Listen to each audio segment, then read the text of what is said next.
Eu son Víctor Regueira, de Loureda de toda a vida. Bueno, de toda a vida non, que nacín en Suiza e viñen con 5 anos para aquí, pero sí, son de Loureda de sempre. A mí, como me conoce máis todo o mundo, é como Toni do Conexo. Son nativo de aquí de Loureda de toda a vida e nacido aquí propiamente en Loureda, aí aquí cerca de onde estamos, nacín aí en Aldín.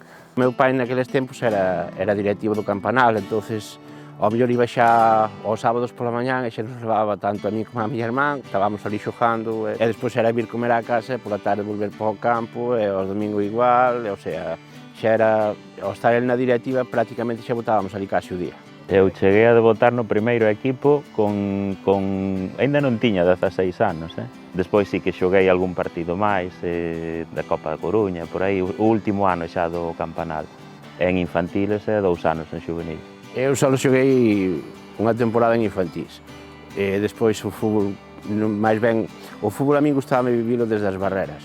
Che daba pena, porque era unha cousa que todos os domingos iba, sabes? E a xente aquela toda que non vías durante a semana, pois a podías ver e disfrutar, porque eu, desde logo, disfrutei os anos bons, na última época dorada na que conozco, na fase do ascenso, estes cando se quedou campións de Arteixo, se ascendeu a preferente, que a preferente daquela é o equivalente á terceira división de hoxe en día. Foron uns anos moi bonitos, o que pasa que despois, claro, foi decaendo, e despois eu penso que o problema máis grande do Campanal, que é, quizáis, o que move a todos os equipos, o tempo libre. Eu penso que a xente pois, xa estaba cos seus traballos e non tiña ese tempo libre. Eu digo sinceramente, unha das espiñas que teño clavadas é ao mellor Eu tamén. O Campanal. A Peña San Fins e o Campanal durante 2 anos pois estiveron convivindo xuntos. Bueno, despois pois a Peña naqueles momentos chegou que tiñas máis socios co Campanal, pero eu penso que era un pouco debido porque a parte do fútbol pois tiñas outras historias, non? Xogabas ás quinielas, tal, e un pouco a xente estaba metido por eso. A Peña surge aínda anos máis adiante, no 94, cando se formou a Liga de Peñas de Arteixo, e de feito tivemos, non sei, debemos mandar uns 50 nombres para poder poñerlle o nombre á Peña, e quedou Pedra da Cruz. Quizáis el máis que eu, porque claro, el criouse ali no campo con seu pai, que era directivo, era o que pintaba o campo, era o que facía pois, as labores propias do delegado e toda a historia.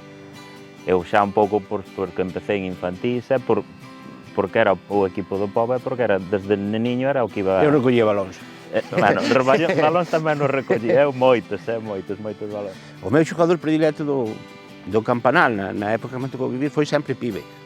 A min, un referente, que eu tuve despois tamén no Arteixo, e foi un referente como adestrador e tal, pero claro, despois chegou Faveiro.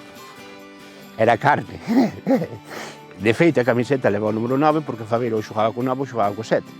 E para min xa era o máis. Sí que se me pasou xa pola cabeza de pedindo permiso á porta que tens que tocar, deixaría pois ao mellor un pouco de ser o que é a Pedra da Cruz ou convivir as dúas cousas, pero co Campanal de veteráns.